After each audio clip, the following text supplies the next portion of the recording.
So, hello everyone. Thank you so much for joining us again for this wonderful Wednesday, and we appreciate your time.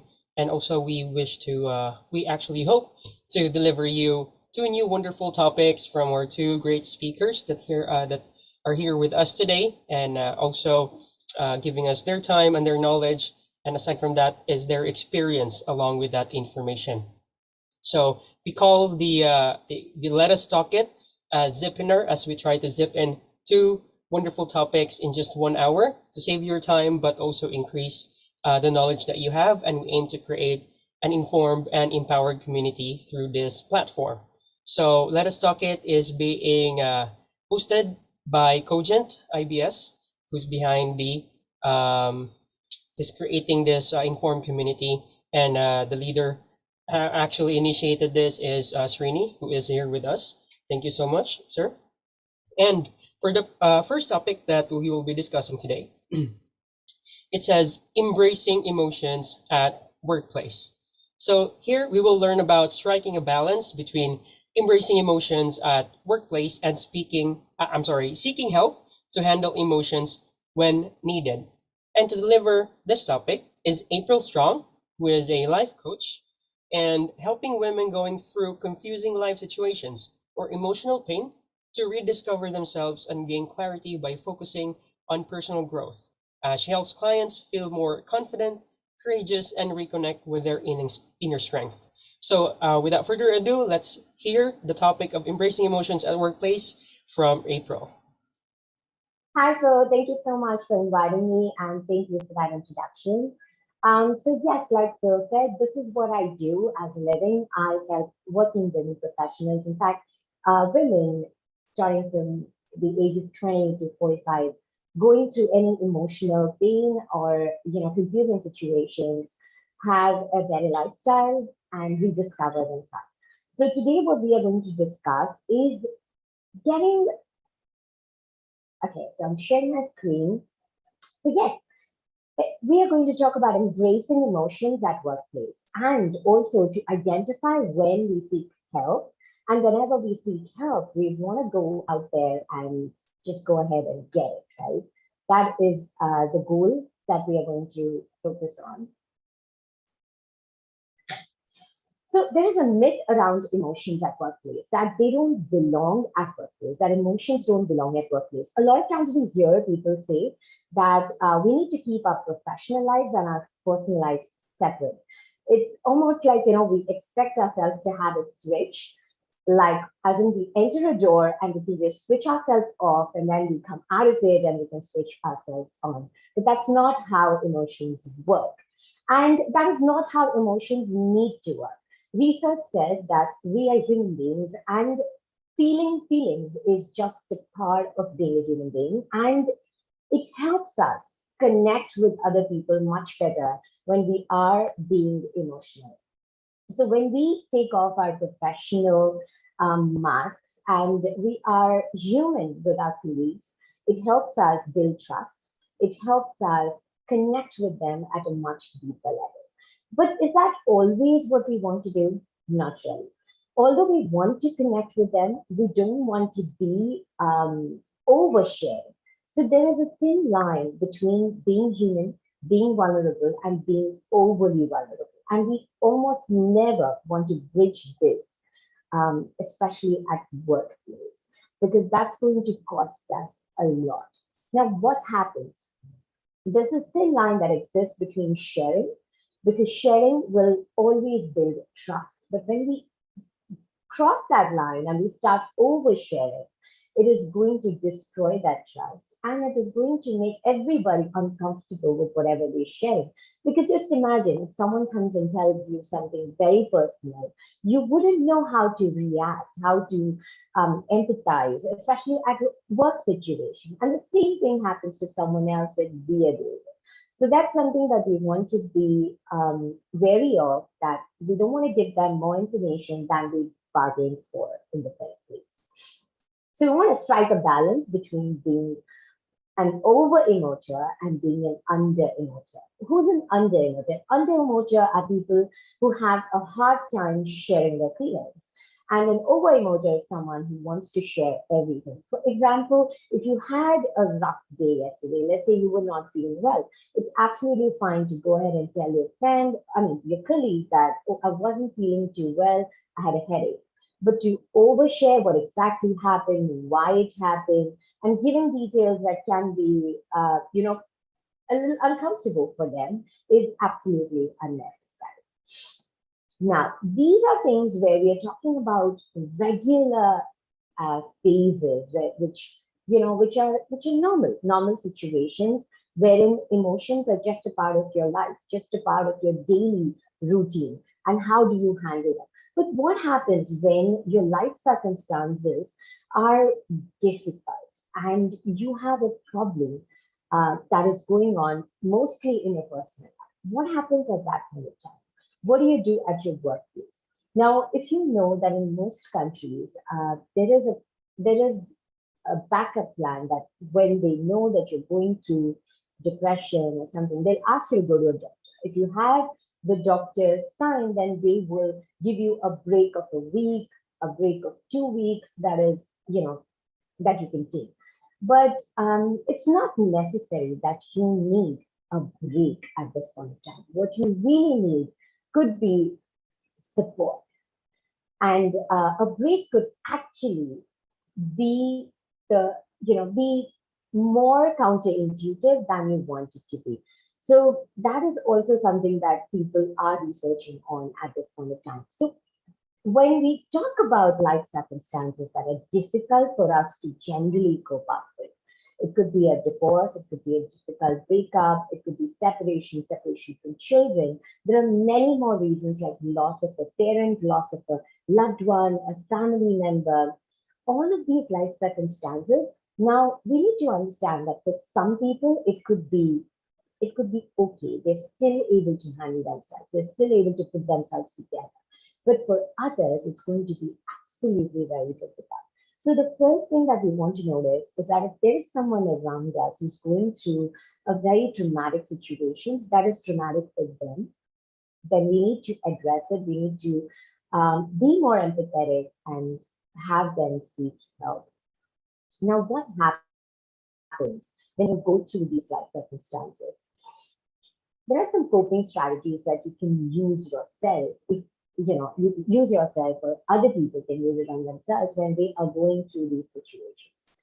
The number one is that the biggest problem with when you're going through life circumstances like this is the why me question that we always ask ourselves. We're always questioning, we're always thinking, why is it that something like this has to happen to us? So we have to get out of that victim mode. We have to coach ourselves to get out of that. Now, in my personal experience, when I was going through something very traumatic in life and I was going through major depression, what I did, the biggest mistake that I did was I thought help was too, what do you say, too expensive. I was looking at help thinking that, oh my God, it's going to cost me about $250 an hour or $200 an hour, and I can't do that. But what I failed to understand that I could seek help that was affordable. And that's what I would like to tell everybody, that there's always help that is affordable, that falls in your budget. So don't keep that as a hurdle in actually seeking help, because just imagine how important your mental health can be. I have clients, and a lot of times the discussions that we have is that you probably could be spending about $300 for an entire month, and you think you can't afford it. But if it helps you keep your job, you might be keeping a job that's paying you about $5,000 a month. So does that now make sense? So it is about the way we look at our investment. It's about the value we attach into something. And yes, of course, if you are someone who's already strong, just needs a little bit of push, and there are a lot of things that you could do to yourself. Number one, you need to remember that you cannot have that victim mentality. If you're ever going into that victim mentality, first, you need to acknowledge that you're going through a very difficult time. And it is normal for you to feel that way, but you can't excuse yourself and continue to feel that way. for a longer amount of time. You have to, oh my God, I'm sorry. You have to get yourself out of that situation.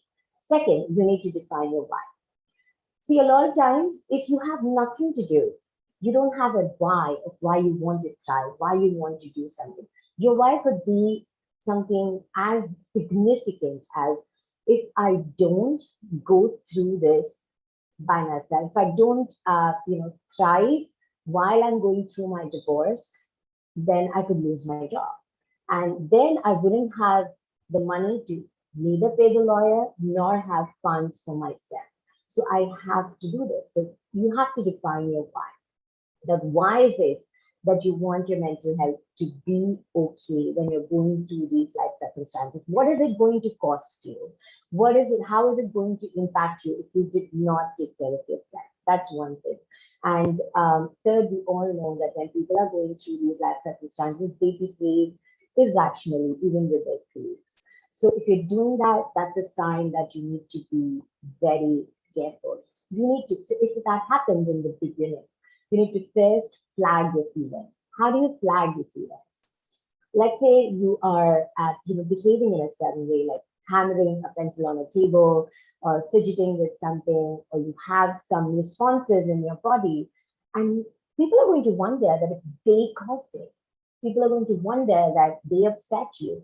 So you want to flag your feelings and tell them, hey, it has nothing to do with you. I'm just upset about the traffic, or I'm just upset about something else, has nothing to do with it.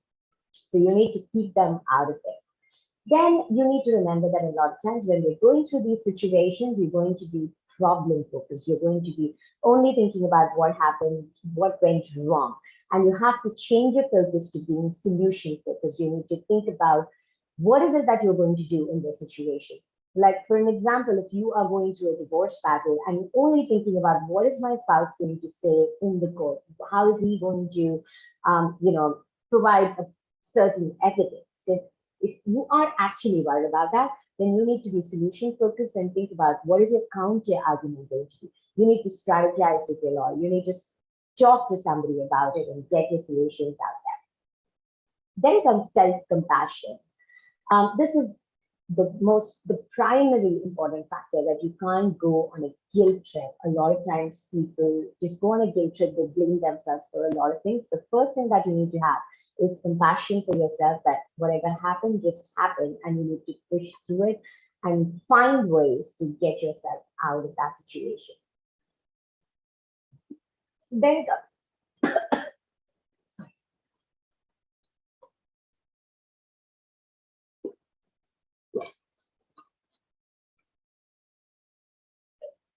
Then comes self-reflection. A lot of times we want to ask ourselves why this happened. Although it is a great philosophy, it's a great idea to do it with somebody. Do it with a friend, do it with a partner, do it with somebody else. But you need to be self-reflective, but you need to understand that you cannot blame yourself. It can't become a game of self-blaming. Then there's a tip that I always give, that when you see that you have depressing thoughts, it may not be diagnosable depression, but if you have depressing thoughts, then you need to understand that being mindful of what is happening, what is happening around you, where you are in this present moment, is the biggest and the best solution for getting yourself out of depression. And yes, there are lots of coping strategies, but yes, my biggest advice to anybody going through a life circumstance will be that you should definitely consider hiring someone to help you through these situations. One of my missions in life is that I make it affordable for people to seek help through these times so that I can help them and make that difference in their lives. So yeah, that is what I wanted to share today. And Phil, you can take over now.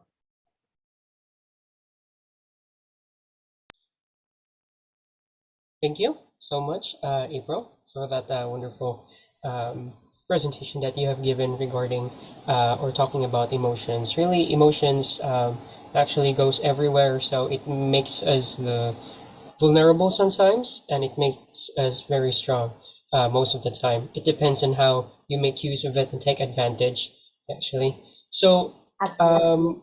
yeah, we are open for question and answer. And yeah, is there anyone from the attendees to would like to ask questions or just share their insight with regards to the topic?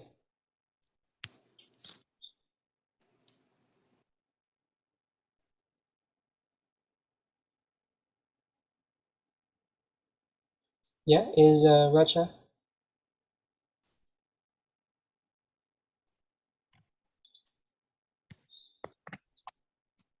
And yeah, while we're waiting for the attendees to ask questions or appear, if you have a question or insight regarding the topic here. Yeah, actually, I would Rich, like to ask, sorry, is someone speaking already? no, go ahead. Yeah, no, actually, I prefer to ask question to see what April have to say. You put an emphasis about to be self-aware about our fears, about our feeling, especially when it comes to depression, etc. Most often we are guided by our emotions. I wouldn't say it will cloud our thinking, but it will definitely prevent us somehow from thinking straight and taking the right actions. How would you address that? Thank you so much. Thank you so much for that question. So, when it comes to self-reflection, what happens with self-reflection is that we need to be very practical about what is happening. The first thing we want to understand is that we can't have unrealistic expectations. The reason why the self-reflection becomes a self-blame game is because we have unrealistic expectations from ourselves. We think that we need to be perfect, that we shouldn't have made any of the mistakes that we think right now that we have made. So the first thing is that we need to understand we are human beings, that we have done certain things or we've not done certain things, we knew certain things, we did know certain things, and life happened. So when we are reflecting on ourselves, we need to be very practical. And it comes with practice that we can ask ourselves the right questions. Let me give you an example. Instead of asking why me, if you would rather ask, what can I do right now to change how I feel? Do you think that's going to give you the answer that you need?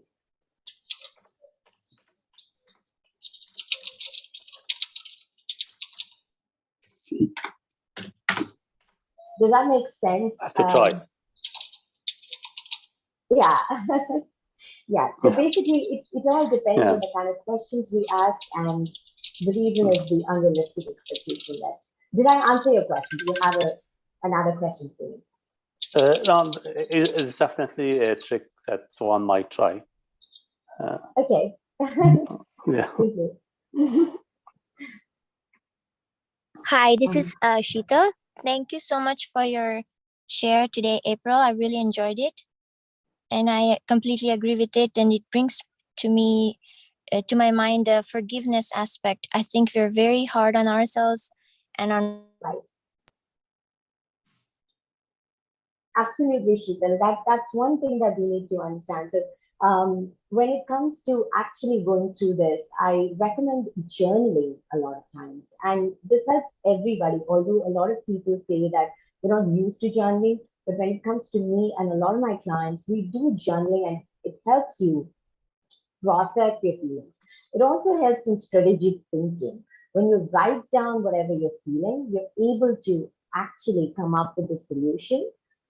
Imagine, otherwise, if you're just thinking something on Monday, again on Tuesday, you start at the same point that you started on Monday. But if you have it written down, you have something where you can start.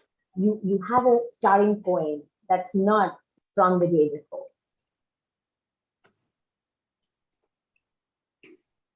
Yeah, so I have one more question. April, thank you so much for your time. So I don't know. It's this. Srini, can't hear you actually. Your voice is cracking. Oh, so Sheetal, are you speaking? Because we can't hear.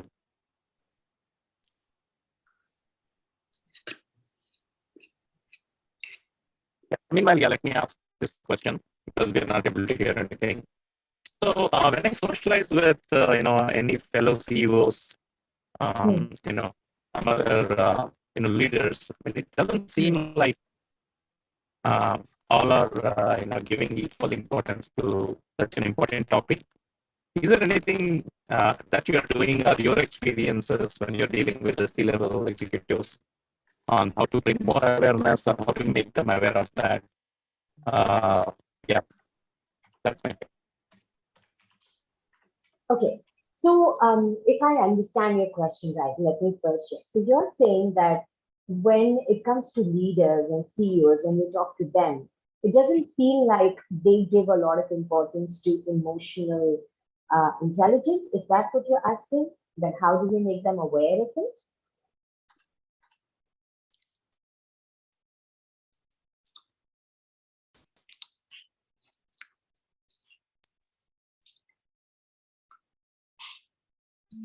So See, is there's that some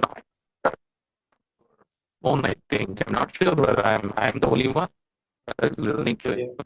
So Srini, your no, voice is breaking a bit. So I think there's network issue from your end. Shri, can you write it down in the question and answer section or maybe in the chat section? I'd love to answer.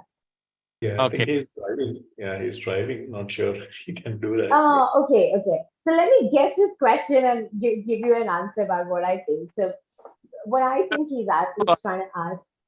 Yeah, I think now the noise is not there because I muted of the attendees. Yeah. Yeah, Shani, now you can ask me the question, please. Yeah. So basically, when I socialize with fellow CEOs and other community leaders, sometimes, I mean, it doesn't seem like they're paying a lot of attention to this sensitive and important topic. So, Right. what are your experiences when you are dealing with, some executives and leaders, and then how, you're trying to bring that awareness and then trying to make them conscious of this? Because it seems like a challenge, at least in some of Absolutely. experiences I had. When I talk about this, I mean, they think that, it's like sometimes, it's a waste of time talking about such. So, yeah. Yeah, Yes.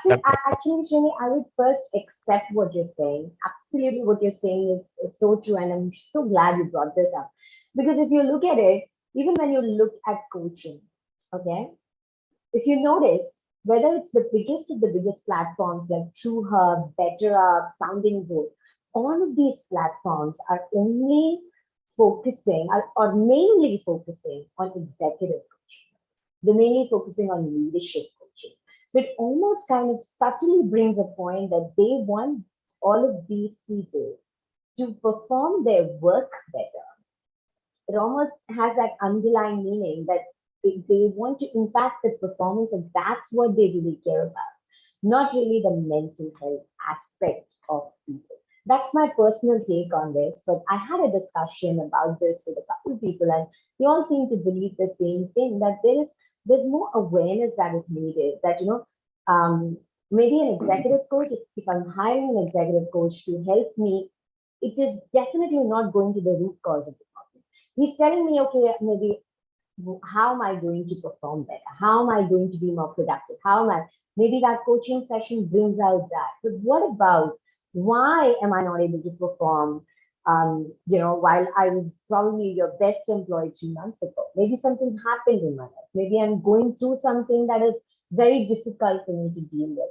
So in a private coaching session, that might be dealt with, but a lot of times these are group coaching sessions and they only focus on productivity and all of that. And even in private, these people are not really much, they're not very fluent with the emotional aspect. So what you're saying is actually true. There has to be more awareness. There has to be, and the way executives and CEOs treat emotional intelligence is that their understanding is that, okay, you have a problem, but you need to be able to deal with it. You need to fix it, which is, again, by the time this change happens, Right now, we need to understand that we need to take it in our own hands. If I'm the person who's going through it, I really can't wait for a couple of years for my organization to understand that I need it. Rather, I should take it personally from somewhere so that I can keep my job, take care of my finances. Does that Yep. answer you, Shini? Yes. Thank you very much for your time today. Thank you. Thank you so much, Shirley. And yes, who else would like to share their insights or ask their questions? Okay, I guess everything is settled and everything was crisp and clear. Thank you so much, April. And for those who would like to contact April, you can actually chat her on LinkedIn, or yeah, if you could put it on the chat section, how they would contact you in case they wish to collaborate with you offline. All right, April, thank you so much. And for the next topic, we can actually move and we will be talking about strategic thinking. All right, for our next speaker. So Pierre is an executive management consultant who will be discussing this topic, which says visions are aimless if we don't have the right strategy to carry it out on the ground. So yet having a strategy without a clear vision is useless. Thus, vision and strategy are intertwined. So Pierre is an accomplished executive management consultant with a main focus on leadership and strategy development with over 25 years of international experience, holding various management positions at KPMG, CGI, SITA, and IBM Canada. So cross-industry expertise in the energy and power, real estate, education, healthcare, oil and gas, banking, IT, aerospace, and the telecommunications sectors. So such many various things in management that he have done, and definitely this topic is as wonderful as the title itself and with its description. Without further ado, let's have Pierre to deliver this topic for us, and please take over. Yes, thank you, Phil. I appreciate it. Basically, I will try to speak as in lame terms as possible, in a way that even my grandmother in her house can actually understand me.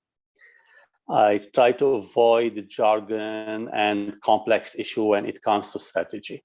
I have been doing this job for over 30 years, but I have been traveling extensively for about 25 plus years.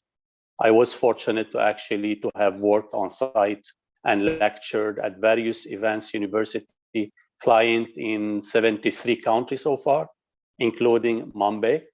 And at the same time, this is part of my actual study.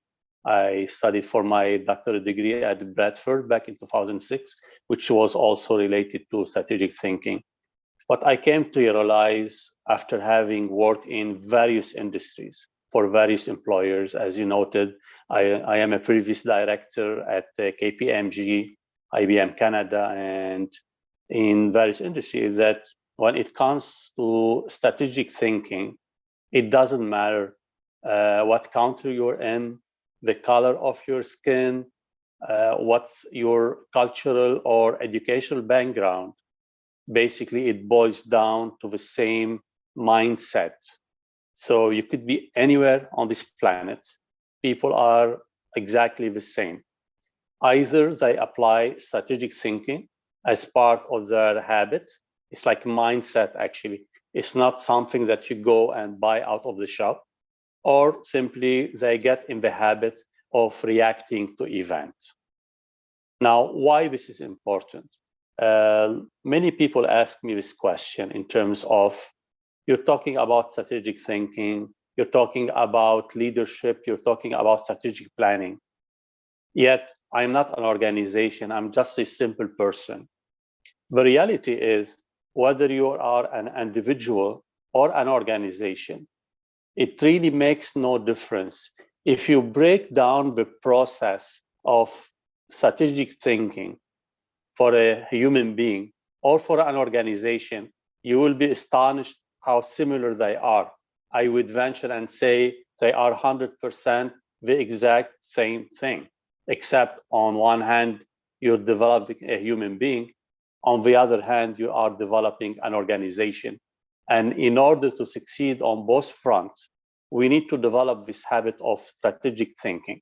Now, what do I mean by strategic thinking per se? It's not about the idea of thinking out of the box or being creative all the time. Most of things that can be done actually have been done. There are a lot of success models that we can see everywhere on this planet. It doesn't matter whether be it on a personal level or in the business side. And if we can simply look at how those things progress, we can learn a lot from them and we can avoid a lot of mistakes. So that said, strategic thinking in a very lame term, simply put, is being aware of where we are headed. Meaning, I have an objective in life, be it at the personal or organizational level. And unless I am well aware of why I want this thing to happen, what are the results I'm looking to achieve and why, I will always be in a reactive mode. Basically, I will simply work with events simply in response to it, rather than anticipating what will happen next and being in control of my destiny or my future. That's what really strategic thinking is about, is anticipating what will come next. If we go back to the basics of what strategy mean, I think it kind of will drive the message home much far easier. Strategy by itself, as we know, is simply an old Greek word, which means the art of war. We're not talking about making war, obviously. I'm not promoting war by any means. It's just when you go to war, there are three things that you need to handle on a regular basis. One, you need to know your own strengths and weaknesses and work on them. Two, you need to know about your enemies, their strengths and weaknesses. So to know what you're facing. And based on those two factors, you will decide on the timing and the place where you want the battle to take, right? So it's the same in life. If you want to have strategic thinking, you have to first be aware of all the skills you might have, all the powers you might have, any means available to you, plus the weaknesses. But also you need to understand the marketplace as well, to know what's happening, who are the competition, what are the new trends or patterns that you see. Like a good example, what happened with the pandemic. For the past 2 or 3 years, you have seen a major shift in terms of how the market operates. You need to be able to anticipate what will happen next. And the only way you can do that is by having strategic thinking, to really have this long-term vision. But it's not like a wish list. It's not being creative per se. It's really taking facts into account, having developed the skill set to actually anticipate what will happen next and work from that perspective. Once you are clear about what's happening in your environment, be it your market or your social life, you will be able to actually drive a strategy to go through it and make things happen for you rather than against you. And this is where strategic thinking come in place, is really to anticipate at least 2 or 3 steps in advance what could happen. It's like playing chess. You cannot play chess by simply just making one move without having calculated what might happen in the next couple of moves, either from your side or what your adversary will be making as a next move, and so on and so forth. And this is really the foundation of strategic thinking. It's not a wish list. It's not just like having a vision, but we're not knowing or not sure exactly why.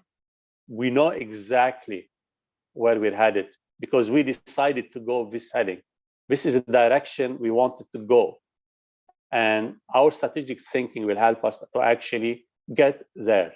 Now, it's easier said than done, by the way, because if you look around you, you'll notice that most people doesn't necessarily have the skill set or the mindset to actually have this strategic thinking. It's not because I don't have the mental capacity, because strategic thinking is not about having a high IQ. It's not just about having a high level of education. It comes with experience. It comes how far you can go in life in terms of emotional intelligence, how much you are aware of what's happening on the market, which will provide you certain insight, but it's something you have to work at. It's very cumbersome. A lot of people find it very mentally taxing. That's why if you look around you, you'll notice probably 2% of the population or leaders actually, when they are operating or presenting themselves, they come across as great. They know what's happening. They can drive the market. They can drive their life. But I'd say 98% of people, in fairness to the rest, they don't necessarily have any strategic thinking in their decisions or in their behavior or mindset. They continue operating in a reaction mode. They simply react to events as they happen.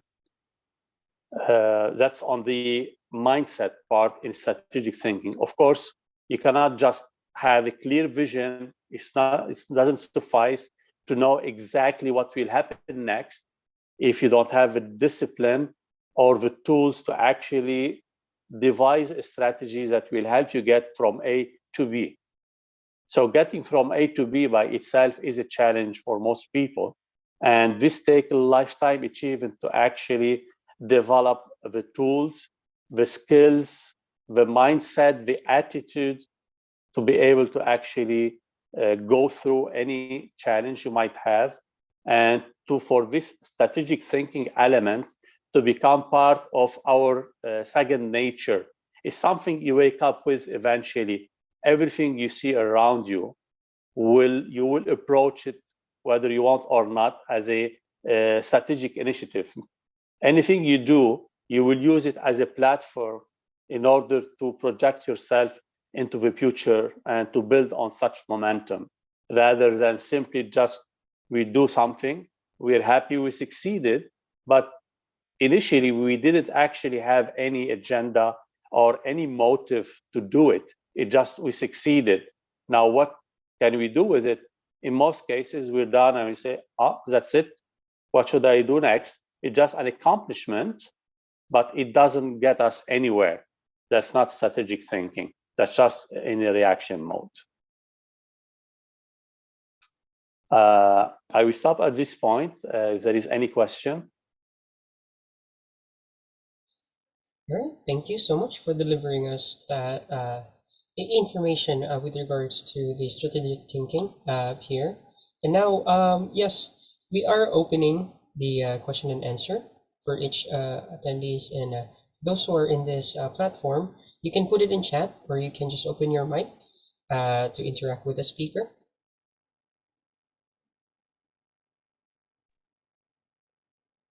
Thank you very much for your great inputs and insights.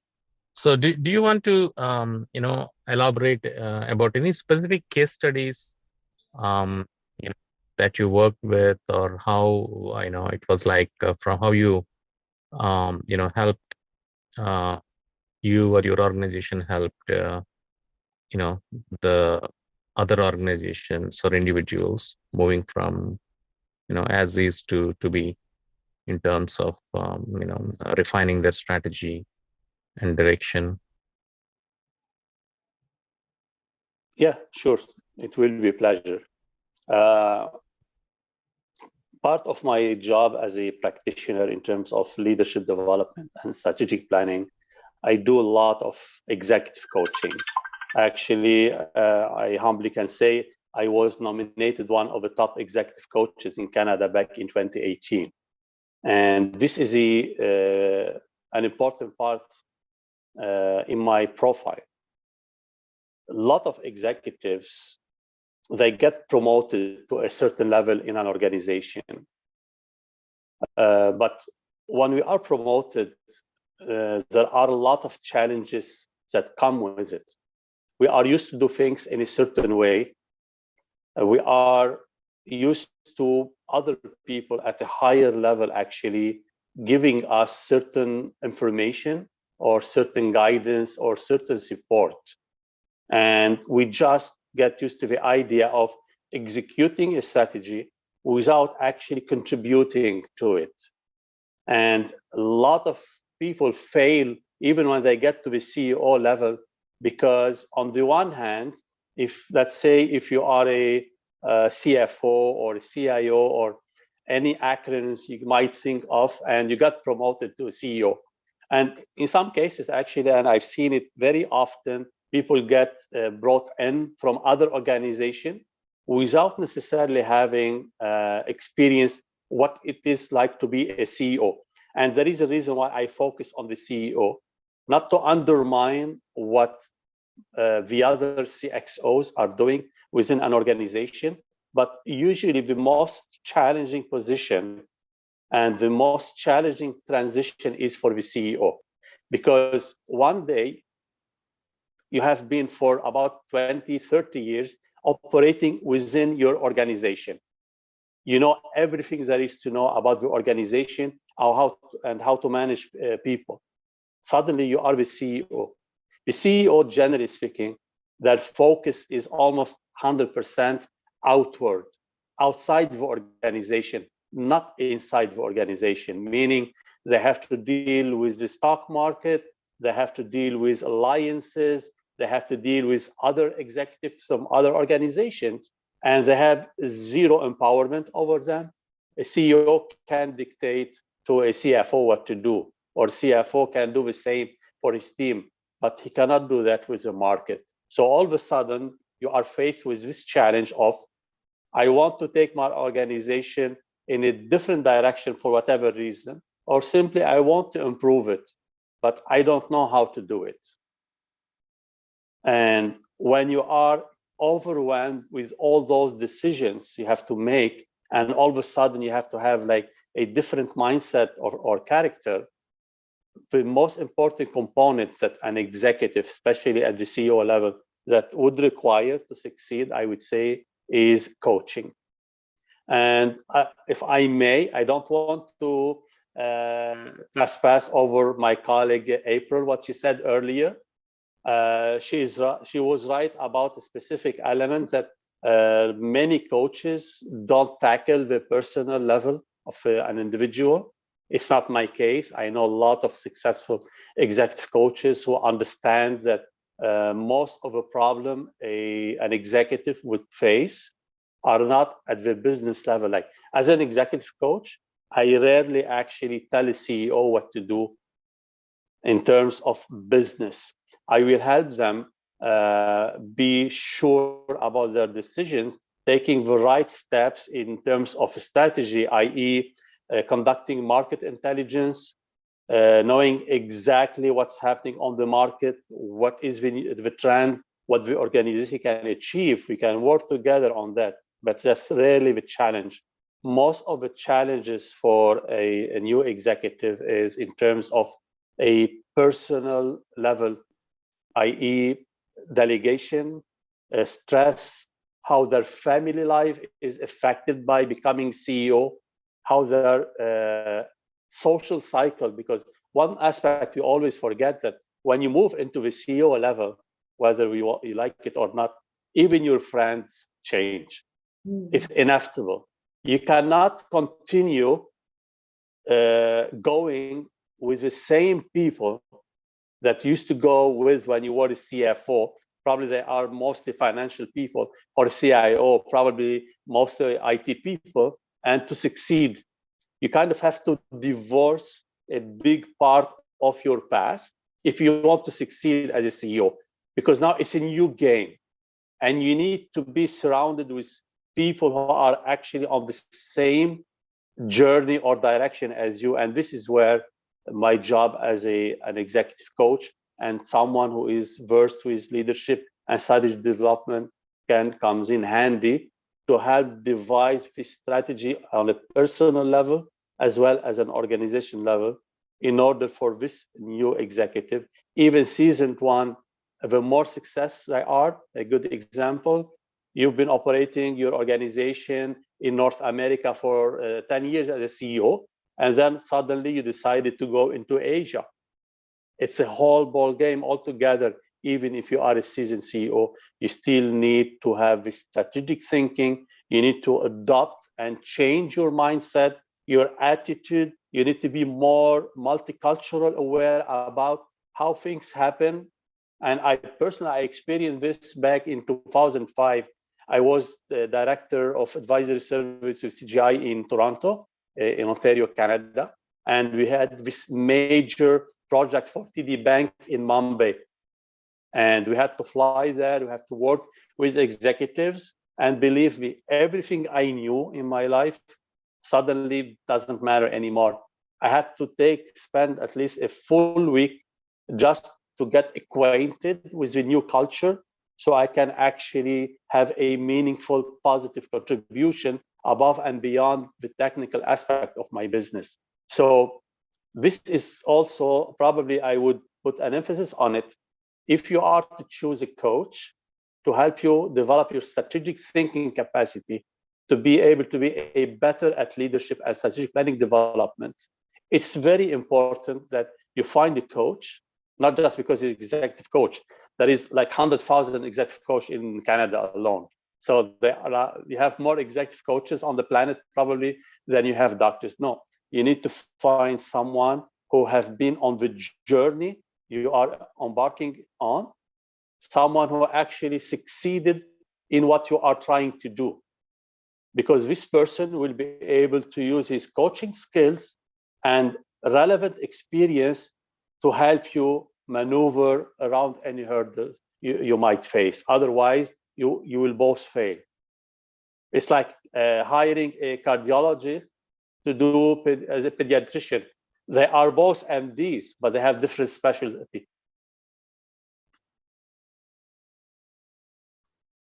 Thank you. Yeah, very well explained. Thank you very much.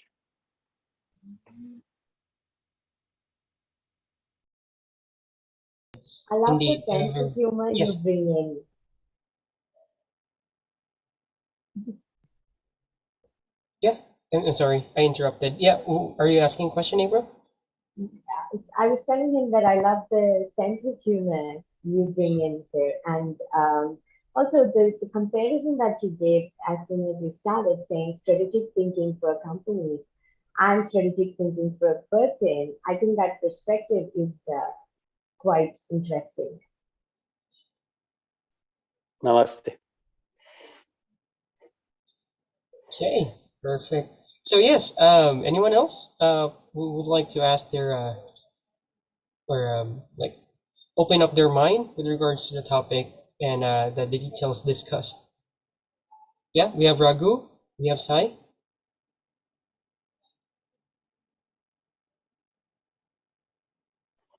Nothing from my side. All right, that's perfect. Thank you. Okay, so I guess yeah, each detail has been delivered crisp and clear. So it's very much appreciated for both speaker April and Pierre. So thank you so much for providing us the energy and the knowledge and the experience that you have today. As I've mentioned to you, like knowledge, information, this can be everywhere over the internet, but being delivered by a seasoned professional and their experience with that information, it will really be worth hearing, and that the impact is different. And Pierre, if anyone would like to get in touch with you, can you share your contact informations? Aside from they can search you over LinkedIn by your name.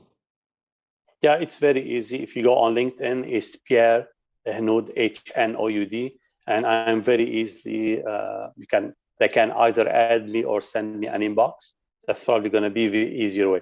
I've been on LinkedIn for 20 years since the beta version, so I intend to remain on LinkedIn for as long as possible. That's perfect. So I guess this session can be concluded at this early point. So because the topics are short yet very informative and crisp. So we thank you for that, speakers. And also for anyone who will be rewatching this over YouTube, because this session will be uploaded, and also you can go to our website and check for our previous webinars as well, including this that we have right now. So that's www.LetUsTalkIt.com. All right. So thank you so much again, everyone, for joining in today, and we hope to see you again next Wednesday to experience 2 new wonderful topics and hear it from 2 new seasoned and wonderful speakers. So again, thank you so much for your time, and see you again next Wednesday. All the best. Thanks for having me, Phil. Appreciate it. It is Thank our you all. pleasure. Thank you, everyone.